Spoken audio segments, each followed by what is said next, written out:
এইমাত্র প্রাপ্ত সর্বশেষ খবরে জানা গেছে যে প্রধানমন্ত্রী তারেক রহমানের প্রত্যক্ষ তত্ত্বাবধানে এবং নির্দেশে সরকারি চাকরিজীবীদের দীর্ঘদিনের কাঙ্ক্ষিত নবম জাতীয় পে স্কেলের সুপারিশ কার্যকর করার বিষয়ে চূড়ান্ত সিদ্ধান্ত গৃহীত হয়েছে। প্রিয় সরকারি চাকরিজীবী ভাই ও বোনেরা, আজকে সকালের আপডেট নিউজে আপনাদের স্বাগতম। যারা আমাদের চ্যানেলে নতুন তারা এখনই চ্যানেলটি সাবস্ক্রাইব করুন, আর হ্যাঁ, অবশ্যই কমেন্ট করে জানাবেন আপনারা কে কোন জেলা থেকে আমাদের ভিডিওটি দেখছেন। তবে চলুন কথা না বাড়িয়ে আজকে সর্বশেষ সংবাদটি জেনে নিন। জাতীয় সংসদে এ বিষয়ে এক যুগান্তকারী বক্তব্যের পর প্রধানমন্ত্রী তারেক রহমান সরকারি কর্মচারীদের জন্য ৩টি অত্যন্ত আনন্দদায়ক সুখবর প্রদান করেছেন এবং পে স্কেলের পূর্ণাঙ্গ অনুমোদনের বিষয়টি নিশ্চিত করেছেন। গতকাল জাতীয় সংসদের অধিবেশনে সরকার বিরোধী দলীয় প্রভাবশালী সদস্য হাসনাত আবদুল্লাহ অত্যন্ত জোরালো ভাষায় এবং যুক্তিনির্ভর বক্তব্যের মাধ্যমে সরকারি চাকরিজীবীদের বর্তমান মানবেতর জীবনযাপন ও তাদের বেতন বৃদ্ধির যৌক্তিক দাবিগুলো জাতির সামনে তুলে ধরেন। দেশের সর্বোচ্চ আইনসভা জাতীয় সংসদের মতো একটি অত্যন্ত গুরুত্বপূর্ণ এবং মর্যাদাপূর্ণ স্থানে বেতন বৃদ্ধির এই স্পর্শকাতর বিষয়টি এমন বলিষ্ঠভাবে উপস্থাপিত হওয়ায় সরকারের ঊর্ধ্বতন কর্মকর্তাদের মাঝে ব্যাপক আলোড়ন সৃষ্টি হয় এবং তাদের টনক নড়ে। সংসদে এই দাবি ওঠার পরপরই পরিস্থিতি পর্যালোচনা এবং দ্রুত সমাধানের লক্ষ্যে তারা সকলেই প্রধানমন্ত্রী তারেক রহমান এবং অর্থমন্ত্রী আমির খসরু মাহমুদ চৌধুরীর সঙ্গে জরুরি ভিত্তিতে একাধিক দফায় রুদ্ধদ্বার বৈঠক করেছেন। গতকাল সংসদ অধিবেশন সমাপ্ত হওয়ার পরপরই এই বিশেষ বৈঠকটি অনুষ্ঠিত হয়। অত্যন্ত তাৎপর্যপূর্ণ এই বৈঠকে অন্যান্যদের মধ্যে সরাসরি অংশগ্রহণ করেছেন পে কমিশনের সম্মানিত চেয়ারম্যান জাকির আহমেদ খান, অর্থমন্ত্রী আমির খসরু সহ অর্থমন্ত্রণালয় ও জনপ্রশাসন মন্ত্রণালয়ের বিভিন্ন ঊর্ধ্বতন কর্মকর্তা এবং নীতি নির্ধারকরা। এছাড়াও সরকারের বিভিন্ন মন্ত্রণালয়ের দায়িত্বপ্রাপ্ত সিনিয়র সচিবরা এই বৈঠকে উপস্থিত থেকে পুরো বিষয়টি সরাসরি তত্ত্বাবধান করেন এবং দীর্ঘ পর্যালোচনা শেষে তারা নবম পে স্কেলের চূড়ান্ত গেজেট প্রকাশের বিষয়ে তাদের পূর্ণাঙ্গ সমর্থন ও সম্মতি জ্ঞাপন করেন।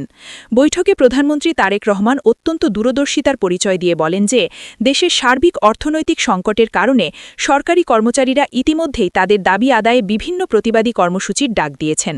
তাদের এই ঘোষিত কর্মসূচির আগেই যদি সরকারের পক্ষ থেকে বেতন বৃদ্ধির চূড়ান্ত ঘোষণা প্রদান করা হয় এবং তা দ্রুত কার্যকর করার পদক্ষেপ নেওয়া হয়, তবে কর্মচারীরা আর কোনোভাবেই হার্ড লাইনে বা কঠোর আন্দোলনে যাবেন না। এতে করে রাষ্ট্রের অত্যন্ত গুরুত্বপূর্ণ সরকারি কাজে কোনো ধরনের স্থবিরতা বা ব্যাঘাত ঘটার সম্ভাবনা একেবারেই শূন্যের কোঠায় নেমে আসবে। এর পাশাপাশি দেশের লাখ লাখ সরকারি কর্মচারী এবং তাদের উপর নির্ভরশীল পরিবারের সদস্যরা অর্থনৈতিকভাবে স্বাবলম্বী হবেন এবং তাদের দীর্ঘদিনের পুঞ্জীভূত হতাশা দূর হবে। প্রধানমন্ত্রী আরও উল্লেখ করেন যে সরকারের এই ইতিবাচক সিদ্ধান্তের ফলে কর্মচারীরা স্বপ্রণোদিত হয়েই তাদের ডাকা সকল প্রতিবাদ কর্মসূচি বাতিল করে দেবেন এবং দ্বিগুণ উৎসাহে দেশ গড়ার কাজে আত্মনিয়োগ করবেন। তাই সার্বিক পরিস্থিতি বিবেচনা করে এবং সকলের সর্বসম্মত মতামত গ্রহণ করে অর্থ মন্ত্রণালয় ও সংশ্লিষ্ট কর্তৃপক্ষকে অবিলম্বে পে স্কেল বাস্তবায়নের সকল প্রক্রিয়া সম্পন্ন করার জন্য সুস্পষ্ট ও কঠোর নির্দেশ প্রদান করেছেন প্রধানমন্ত্রী। বৈঠক শেষে অর্থমন্ত্রী আমির খসরু গণমাধ্যমকে জানান, প্রধানমন্ত্রী তারেক রহমানের সরাসরি নির্দেশক্রমে সরকারি চাকরিজীবীদের বেতন বৈষম্য নিরসন এবং জীবনমান উন্নয়নের লক্ষ্যে সকল কার্যক্রম বাস্তবায়নের জন্য নতুন ও যুগান্তকারী সিদ্ধান্ত নেওয়া হয়েছে। সরকারের উচ্চ পর্যায়ের এই সিদ্ধান্তগুলো অত্যন্ত ইতিবাচক ও কর্মচারী বান্ধব হওয়ায় বেতন বৃদ্ধির ক্ষেত্রে ভবিষ্যতে আর কোনো ধরনের আমলাতান্ত্রিক জটিলতা বা আইনি সমস্যা তৈরি হওয়ার সম্ভাবনা একেবারেই ক্ষীণ বলে তিনি আশাবাদ ব্যক্ত করেন। বিশেষ করে সরকারি চাকরিতে যারা নিম্ন গ্রেডের বা সহায়ক পদে কর্মরত আছেন, বাজারে নিত্য প্রয়োজনীয় জিনিসপত্রের লাগামহীন ঊর্ধ্বগতির কারণে তারা অর্থনৈতিকভাবে সবচেয়ে বেশি ক্ষতিগ্রস্ত এবং চরম হতাশাগ্রস্ত জীবনযাপন করছেন। তাদের এই নিদারুণ আর্থিক কষ্ট ও সমস্যাগুলো খুব দ্রুত এবং স্থায়ীভাবে কিভাবে দূর করা সম্ভব সেই বিষয়গুলোকে সর্বোচ্চ অগ্রাধিকার দিয়ে নতুন ও কার্যকরী পদক্ষেপ গ্রহণ করেছেন প্রধানমন্ত্রী। এরই ধারাবাহিকতায় আজ সকালে প্রধানমন্ত্রী এবং অর্থমন্ত্রীর মাঝে পরিস্থিতি চূড়ান্ত পর্যালোচনার জন্য আবারও একটি গুরুত্বপূর্ণ বৈঠক অনুষ্ঠিত হয়। দুপুর 12টা ঘটিকায় শুরু হওয়া এই বিশেষ বৈঠকে সভাপতিত্ব করেন স্বয়ং প্রধানমন্ত্রী তারেক রহমান। এই বৈঠকে তিনি পে স্কেল বাস্তবায়ন রূপরেখা সংক্রান্ত তার চূড়ান্ত সিদ্ধান্তগুলো এবং প্রয়োজনীয় দিক নির্দেশনা অর্থমন্ত্রীর কাছে আনুষ্ঠানিকভাবে হস্তান্তর করেন। সরকারের একটি অত্যন্ত দায়িত্বশীল ও বিশেষ সূত্র নিশ্চিত করেছে যে প্রধানমন্ত্রী তারেক রহমান পুরো প্রক্রিয়াটি এমনভাবে সাজিয়েছেন এবং বাস্তবায়ন করতে যাচ্ছেন যার মাধ্যমে সরকারি কর্মচারীদের দীর্ঘদিনের সকল পুঞ্জীভূত আর্থিক বঞ্চনা ও সমস্যাগুলোর খুব দ্রুততম সময়ের মধ্যে একটি সম্মানজনক সমাধান নিশ্চিত করা হবে।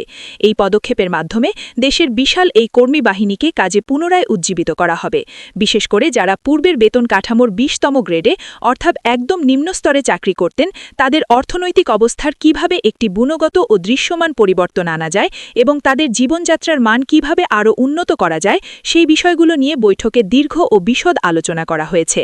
এই বিষয়ে অর্থমন্ত্রী আমির খসরু আরও বিশদভাবে বলেন যে, যেহেতু সরকার প্রচলিত গ্রেড সংখ্যা পরিবর্তন করে একটি আধুনিক কাঠামো প্রণয়নের যুগান্তকারী সিদ্ধান্ত গ্রহণের সিদ্ধান্ত নিয়েছে, তাই বেতন নির্ধারণ নিয়ে আর নতুন করে কোনো ধরনের বৈষম্য বা সমস্যা তৈরি হওয়ার সামান্যতম সম্ভাবনাও নেই বলে তিনি আশাবাদ ব্যক্ত করেন। বাংলাদেশের সরকারি চাকরিজীবীদের বর্তমান অর্থনৈতিক অবস্থা, জীবনযাত্রার ব্যয় এবং উন্নত বিশ্বের বেতন কাঠামোর সাথে সামঞ্জস্য রেখে বিদ্যমান 20টি গ্রেডের পরিবর্তে গ্রেড সংখ্যা কমিয়ে 15টি রাখার একটি অত্যন্ত আধুনিক ও সময় উপযোগী নতুন সুপারিশ চূড়ান্ত করা হয়েছে।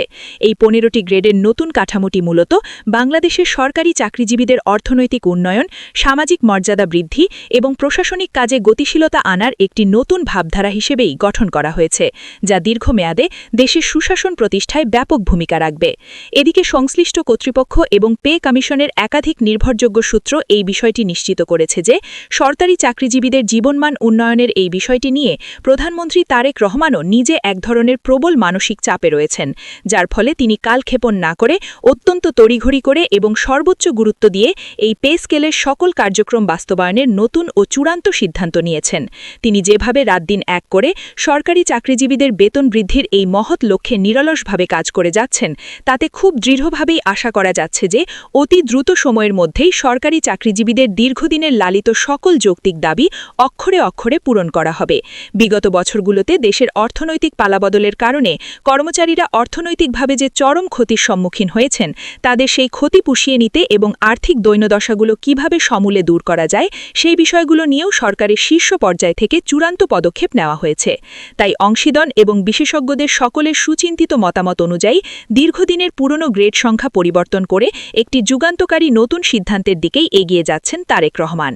এরই মধ্যে প্রধানমন্ত্রী তারেক রহমান সরকারি চাকরিজীবীদের জন্য নতুন ও অত্যন্ত তাৎপর্যপূর্ণ 3টি সুখবর আনুষ্ঠানিকভাবে প্রদান করেছেন। প্রথম সুখবরটি হল বাজেট সংক্রান্ত বিশাল সুসংবাদ। গতকাল বিরোধী দলীয় সংসদ সদস্য হাসনাত আব্দুল্লাহ জাতীয় সংসদে অত্যন্ত যৌক্তিক আকারে বেতন বৃদ্ধির বিষয়টি উপস্থাপিত করায় এবং প্রধানমন্ত্রীর হস্তক্ষেপে পে স্কেল বাস্তবায়নের জন্য বিশাল অঙ্কের নতুন বাজেট বরাদ্দ দেওয়া হয়েছে। সরকারের এই নতুন সংশোধিত বাজেট অনুযায়ী দেশের সকল সরকারি চাকরিজীবীর আংশিক নয় বরং পূর্ণাঙ্গ রূপেই নবম জাতীয় বেতন স্কেল কার্যকর করা হবে। প্রাথমিক আলোচনায় ও পরিকল্পনায় সরকারের পক্ষ থেকে পে স্কেল বাস্তবায়নের জন্য মাত্র 40,000 কোটি টাকার বাজেট বরাদ্দের ঘোষণা আসার কথা ছিল, যার মাধ্যমে কেবল আংশিক বেতন স্কেল বা মহার্ঘ ভাতার বাস্তবায়নের একটি প্রাথমিক সুপারিশ করা হয়েছিল। কিন্তু এখন যেহেতু প্রধানমন্ত্রী নিজে উদ্যোগী হয়ে কর্মচারীদের স্বার্থে পূর্ণাঙ্গভাবে বেতন বৃদ্ধির চূড়ান্ত সুপারিশ অনুমোদন করেছেন, তাই সরকারি সংশ্লিষ্ট কর্তৃপক্ষ পে স্কেলের জন্য 60,000 কোটি টাকারও বেশি বিশাল অঙ্কের বাজেট বৃদ্ধির ঘোষণা দিয়েছেন। একই সাথে অর্থ মন্ত্রণালয় ও সংশ্লিষ্ট কর্তৃপক্ষের একাধিক শীর্ষ কর্মকর্তা ও সূত্র জানিয়েছেন যে, প্রধানমন্ত্রী তারেক রহমান যেভাবে এই খাতের উন্নয়নে আন্তরিকতার সাথে কাজ করে যাচ্ছেন, তাতে খুব দৃঢ়ভাবেই আশা করা যাচ্ছে নবম পে স্কেল বাস্তবায়নের জন্য চূড়ান্ত বাজেটের আকার 60 থেকে 66,000 কোটি টাকা পর্যন্ত গিয়ে দাঁড়াবে, যা দেশের ইতিহাসে একটি অনন্য নজির। ভিডিওটি খুবই জরুরি, তাই দয়া করে সবার সাথে ভিডিওটি শেয়ার করতে ভুলবেন না। আর নতুন ভিডিও আপডেট পেতে এখনই চ্যানেলটি সাবস্ক্রাইব করুন।